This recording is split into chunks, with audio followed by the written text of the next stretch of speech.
I feel like this needs to be explained because some people keep asking me like chicken class, like what do you mean by chicken class? So basically chicken class is my FYO, first year Odyssey. It's a required first year class that I have to take as a freshman. So chicken class was the one I chose. It's really called chicken Q. So I can call it chicken Q class, chicken class, but you all know it as chicken class. So when I take chicken class, like I'm learning about history and the science behind consumerism, food, and chicken. So like when like in the class, like next to this week's class, we're gonna dissect the chicken because he was like not he, just two professors. One of the professors was like most people don't even touch or like the food that they eat. Like nobody knows what chicken really looks like. Most people who eat chicken like really touch the chicken. I'm like, yeah, I don't touch chicken. Like what the freak? My mom cooks my chicken. Like what are you talking about right now? Like no, I don't touch my freaking chicken. But like we're gonna dissect the chicken because it's just a way of like showing us what chicken really is. It's like there's really a poultry science to it. One of the professors has a major in poultry sciences. I don't know who gets a major in chicken. Now you must really like chicken if that's the case. Like you must be real country like that. But I guess that's just what he is. So that's basically what we do in the class. It's a real class. Yes, it's a real thing. I didn't have to take a chicken class. I could have taken a class. They had like, Can You Hear Me, Baby? And it was like about if babies can hear in the womb and if that like affects their memory. Like there were a lot of scientific classes like that. But I'm already like a health promotion major. Like I'm on pre-med, so like it doesn't make sense for me to take a science FYO when I'm already taking science classes. Like my bio class, bro, it's hitting hard. It's like Dr. Patkey, if she was actually like a great teacher, like you gotta be locked in for that class. Not to mention there's like 300 kids in there. Literally, there's like 270 or 89 kids in there. Like, there's a lot of kids. So I'm glad I have a friend in there who saves my seat for me, but that's still like a lot of freaking kids. What does this do? I'll just save that for later. So yeah, there's that. That's what chicken class is.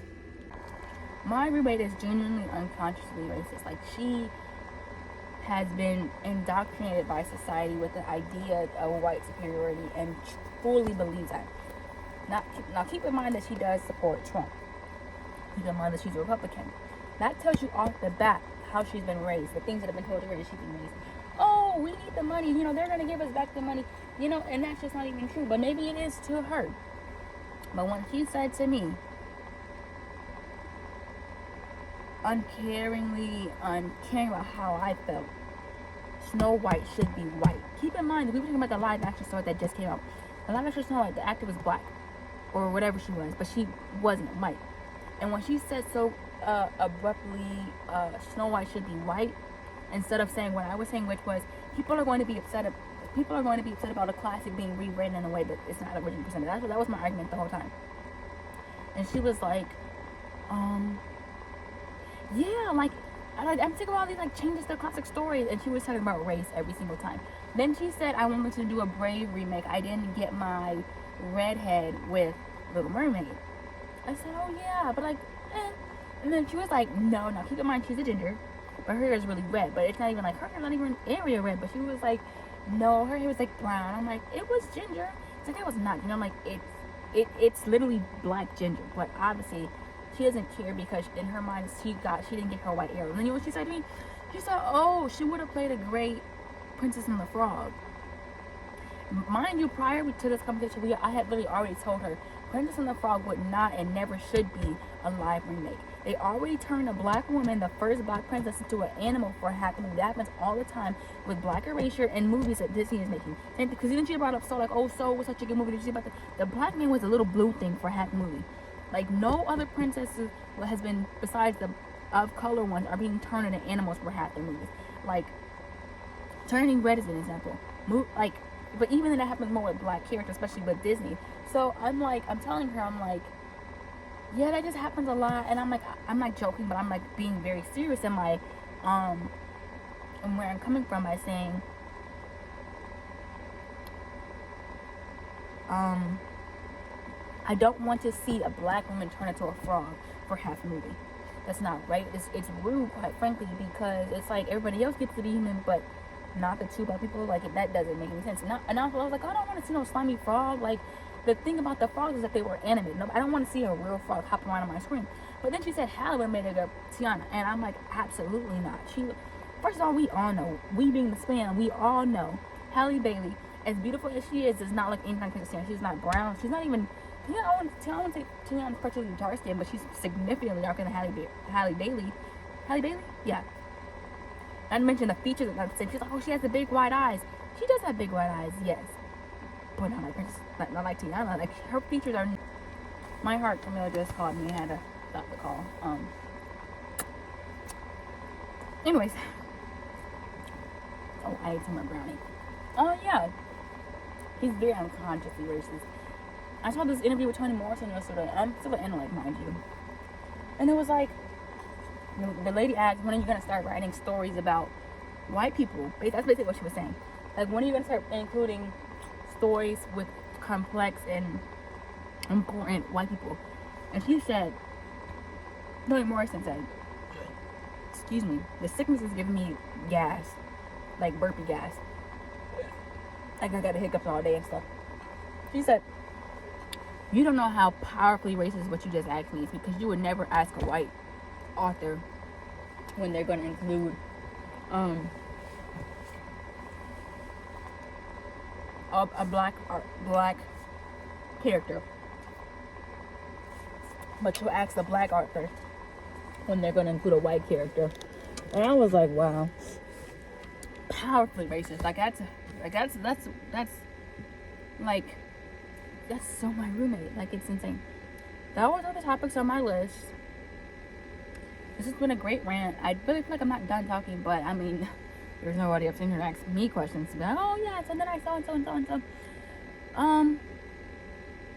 It's been like a day or whatever. It's been like 2 weeks. It hasn't even been like a full 14 days yet since I got here. I could talk about my bio lab maybe. My bio lab was chill.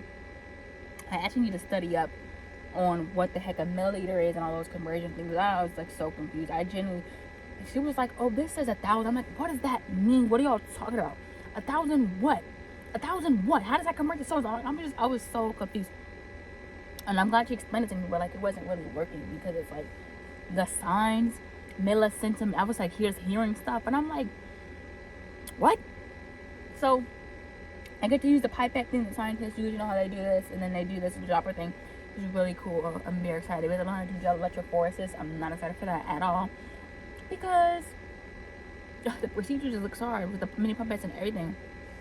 Hardest thing that I've had to do in all my classes so far, genuinely the hardest thing that I genuinely struggled to do was write the scientific method.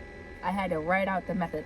I tell you, I feel so bad I feel upset with myself for never learning how to do that, but I'm even more upset that my teachers never were able to teach me how to do that. You know, I had to pack it for 3 years in high school. I cheated on everything. Cheated? No. Didn't, maybe wasn't honest on my work. Sure. For 3 years. 3 years, I submitted the same things over and over and over and over freaking again. Now, I'm here and I have to rewrite the method. And you have to use the real word every single time. Colored water, canola oil. Let me read it to y'all. Because why not? I'm kind of proud of myself that I pushed through and made it work. Okay, this is the method. This was the question. Describe the methods used to carry out the application of techniques. Refer to the background information on writing methods for examples of well-written methods. I had to go back and forth like with the thing. The 1,000 microliter micropipette was used to place 500 microliters of deionized water to a microcentrifuge tube. Then a 10 milliliter micropipette was used to add 10 milliliters of food dye to the same microcentrifuge tube. The 1,000 milliliter micropipette was used to add 500 milliliters of canola oil to the microcentrifuge tube. The deionized water, food dye, and canola oil were then mixed with the vortex. That's like a little vibration thing that like forces things to mix. The microcentrifuge tube was then placed in the microcentrifuge, and the canola oil and colored water was separated. The 1,000 microliter micropipette was used to remove 500 microliters of only colored water. The amount of oil remaining in the micropipette was equal to the amount originally added to the micropipette, that being 500. Well, it was actually 490. I kind of wrote that down wrong. Ooh, that would give me points off in real life. Yeah, intense. It was just a bunch of like repeated microcentrifuge, milliliter, like, bro, The MicroPipettes are actually pretty cool though. I do like them. They're actually not that hard to use. They're really cool. It's just the numbers. I have to really like understand like the conversion thing, because it's like how much a liter is, like how much of an ounce. Like I work better in ounces, but I don't think there's a micro ounce. There's like, let's see how many ounces are in a liter. I low-key have work to do, and by work I really just mean one.